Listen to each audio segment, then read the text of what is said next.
салом бинандагони арҷманд, нашри имрӯзаи барномаи ахбори озодиро ман Хиромон Бақозода ва ҳамкоронам дар Тоҷикистон ва Прага тақдими шумо мекунем. Таваҷҷӯҳ кунед ба унвони мавзӯъҳо. содироти каму воридоти зиёд. Тоҷикистон имсол ба хориҷа металлҳои рангаву тиллоро хеле кам содир кардааст.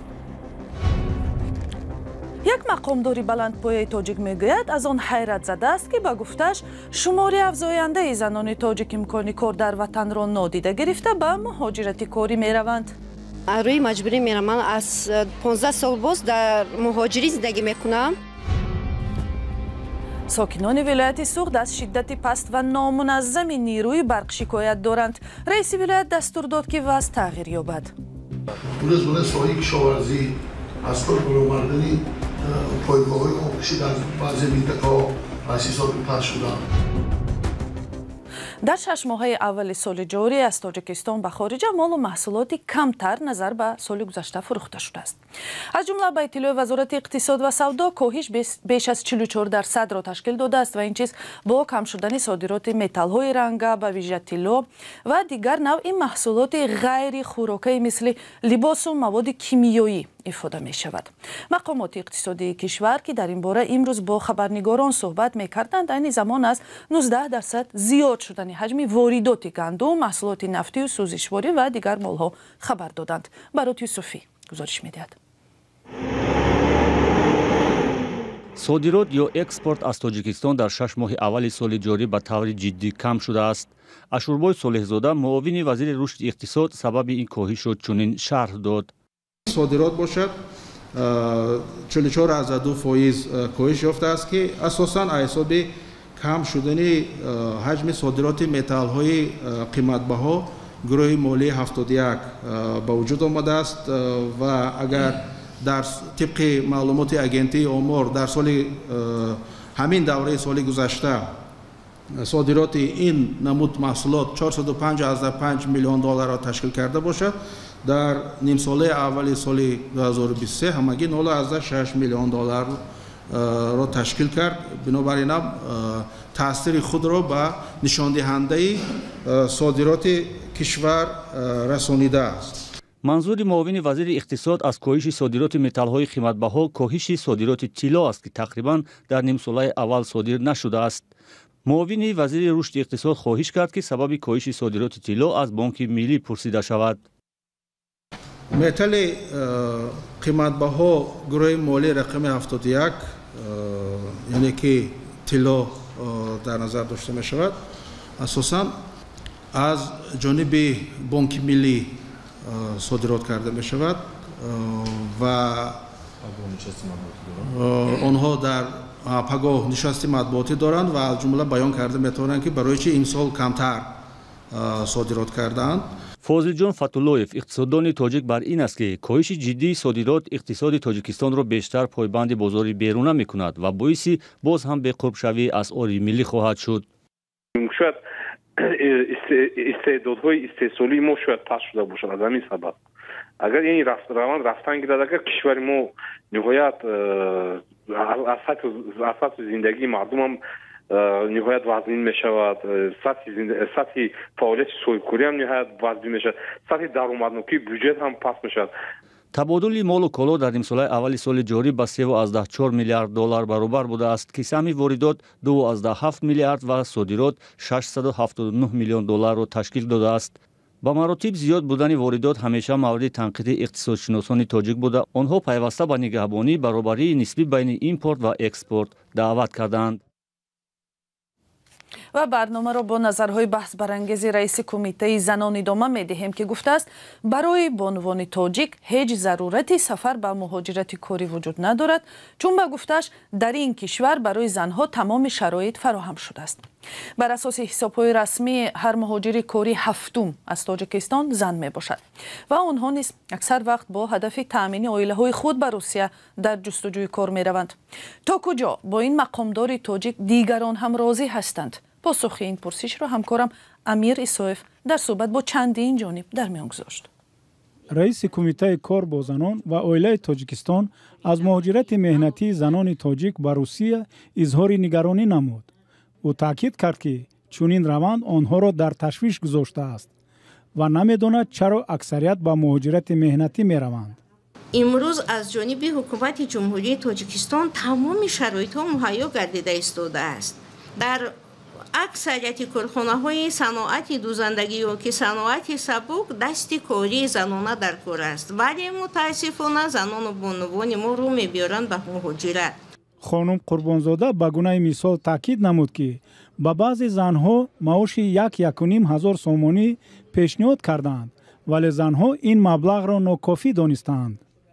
ва агар мо таҳлилҳоро бигирем, бубинед он як шаҳодатнома ё ин ки патент дар як моҳ 6000 таҳлилҳое ки ман дидам 6000 рубли русӣ бошад барои мисол, ё ин ки масъалаи хонаи истиқоматиашон бо 6000 дигар. Хулоса агар ҳамаи ҳамун маблағҳоро мо ҷамъ кунем, ҳамун 1500 ки вай пули маблағе ки вай мегирад ва аз вай минус кунем 1500 ки дар Тоҷикистон мегирад, ҳамун маблағ мешавад. ин изҳороти раиси кумита дар ҳолест ки набуди кору маоши муносиб дар кишвар яке аз сабабҳои аслии рӯ овардани занон ба муҳоҷирати меҳнатӣ гуфта мешавад. дар баъзе минтақаҳо маоши хуб бошад, онҷо гуфта мумкин аст ки занҳо ҳеҷ вақт ба чӣ намераванд муҳоҷирати корӣ.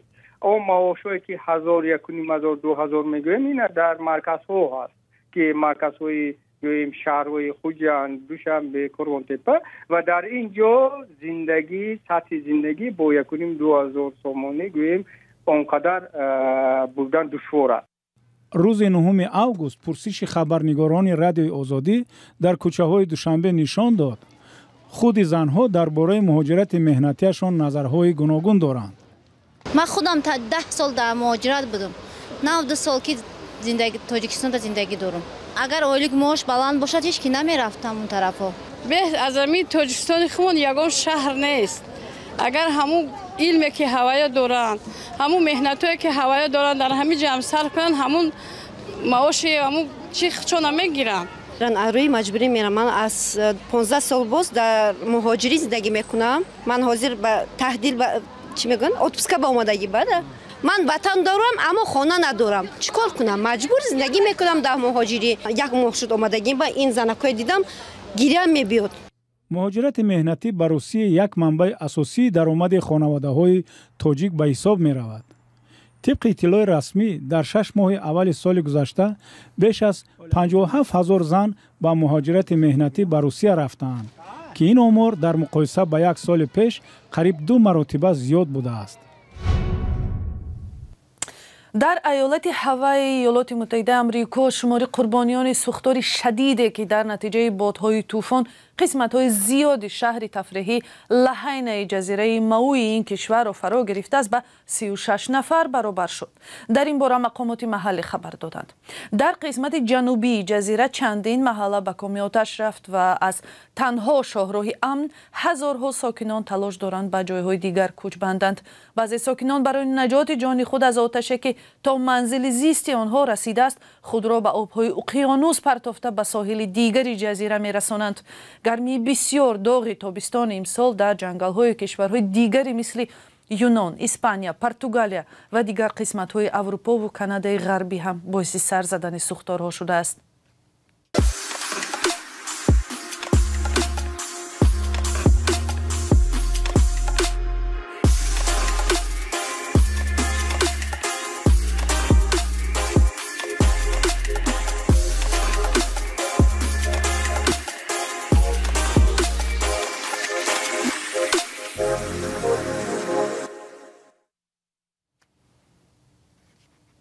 гармии доғ тобистони имсол дар Тоҷикистон ҳам ҳифз шуд ва дар бисёри манотиқи кишвар аз ҷумла дар вилояти Суғд шикояти сокинон аз камии нерӯи барқ зиёд садо медиҳад. аз ҷумла як моҳ пеш дар гузориши Радиои Озодӣ чанде аз муштариҳои барқи тоҷик аз камбуд ва сифати пасти барқ дар шимоли кишвар шиква карданд, вале ниҳодҳои назоратии он дар минтақа дар ин масъала изҳори беиттилоӣ мекунанд ва мегӯянд ин вазъ назар ба солҳои пеш беҳтар мешавад. назари ба ҳам мухталифи сокинони оддӣ ва мақомот дар гузориши Фарзон Муҳаммадӣ. се ҳолатда мо ҳаққу ҳуқуқи рафта санҷишгузарондан дорем. با وجود تنقیدهای پی در پی از کمآمد برق و کمبود صفت آن در شهر و ناحیه‌های ولایت سوخت، مسئولان مرکز تاجیک استاندارد میگویند در این باره سنجش نگذرانیده‌اند. به گفته متخصصان این نهاد، برعکس صفت برق تامین کنی بهتر شده است و مراجعت و شکایتی را در این مسئله قبول نکردند. آیدی صفتی نیروی برق ما با یگان خیل مکتوب وارد نشده است. ما فقط آیدی همون طرزی کاری همون حساب کنیم که برقی وارد شده بودن که اینا یگان علیخشون یافتن یگان وای آیدی صفتی نیروی برق یگان خیل مکتوب وارد نشده است. 5 سال پیش همین کارا کرده بودم، زیاد از 400 شکایت رسیدگی بود.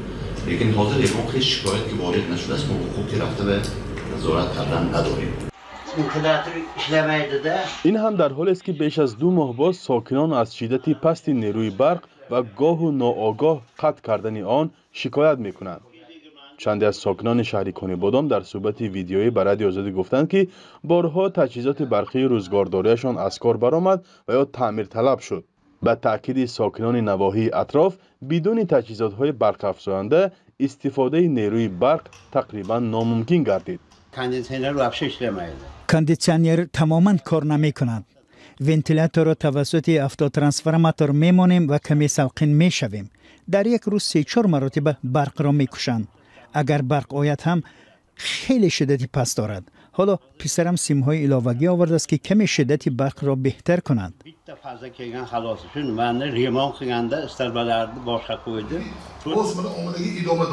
این مسئله در نشست خبری رئیس ولایت سوخت هم چالش برانگیز شد. رجبای احمدزاده مشکل را تایید کرد و گفت که باید در این سمت نظارت پرزور گردد. در حقیقت امروز از بی اهمیتی کارمندان بعضی امروز همون برچی‌ها امروز من ساحه کشاورزی از کار برآوردن پایگاه‌های آبکشی در بعضی منطقه‌ها از حساب پس شدن. لیکن رحمت امروز پیشوای معظم ملت جناب عالی محترم امام علی رحمان دستور جدی داده که امروز پایگاه آبکشی که در دلورزین در ظفرآباد کار و فعالیت میکند 200 مگاوات از جمهوری همسایه ما گرفته شده برای دستگیری همین ساحه پایگاه آبکشی. درست است در بعضی وقتا کاملی بودم، لیکن چیزی که شما محترم رئیس گفتید روز با دستور سروشوی راهبری دولت 200 مگاوات بود، امروز باز 80 مگاوات دیگر زیاد کردن. 80 مگاوات برای بهتر نبودن وضع برق تامین کنیم باز خوبتر بهتر میشه. کمبود برق در تاجیکستان یک مشکل کهنه است و با وجود وعده‌های زیاد مقامات آن تا حال برطرف نشده است. همه ساله در فصل‌های تیر ماه و زمستان ساکنان دهات تاجیکستان از کمبود برق اذیت می‌کشند. مقامات عیب را گاه به تعمیر و گاه به کمبود آب در آب انبارها ربط می‌دهند. اما شبهه و گمان‌ها به این حرف‌های مقامات زیاد است. فرزان محمدی، رادیو آزادی، شهر خوجند. بعد افت تدریجی در دوام 16 ماه اخیر در پی مداخله بانک مرکزی روسیه روز 10 اوگوست قرب روبل در مقابل دلار کمی برقرار شد. نظر به دیروز قرب روبل صبحی امروز 0.2% قوی تر شد و اگر دیروز 96 روبل و 99 تین برای یک دلار ارزش داشت، امروز 98 روبل و 7 تین گردید. قرب دیروز از تاریخ 25 مارس سال 2022 پایین ترین نشان داد می باشد. دلیلش احتیاج زیاد به اسعار خارجی و کم بودن طلبات به روبل روسی گفته می شود. بانک روسیه گفت که موافق یک قاعده بودجه کشور وزارت مالیه خرید اسعار خارجی را بس می کند. ضمن هفته های اخیر روبل روسی در مقابل سامانه پول ملی تاجیکی هم پایین تر شد و امروز بانک ملی تاجیکستان قرب 1000 روبل روسی را 112 سامانی و 10 درم تعیین کرد. بینندگان عزیز، مینت داریم که تا این لحظه ها با ما بودید، ولی خبرهای از این بیشتر را هر لحظه می توانید از سامانه رادیوی آزادی و صحیفه های ما در فیسبوک و اینستاگرام، تیک تاک و تلگرام و یوتیوب ادنکلاسنیک پیدا کنید. خدا نگهبان.